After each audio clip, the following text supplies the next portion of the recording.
Hello sweetness, কেমন আছো সবাই? আশা করছি তোমরা ভালো আছো, সুস্থ আছো। আমিও মোটামুটি ঠিকই আছি। চলে এসেছি অ্যানাদার ব্লগ নিয়ে। এই তো তাকাও তাকাও তাকাও অনেক তাকাও।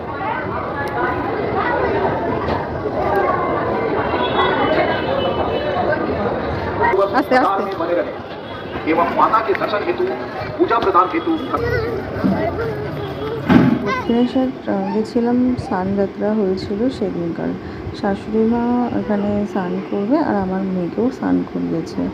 আর আসবো না মনটা খুবই খারাপ ছিল, যা সব দুর্ঘটনা ঘটেছে তার জন্যই মনটা একটু খারাপ ছিল। যাই হোক, ভবতারিণীর কাছে আমার শাশুড়ি মা আমাকে নিয়ে এসছে।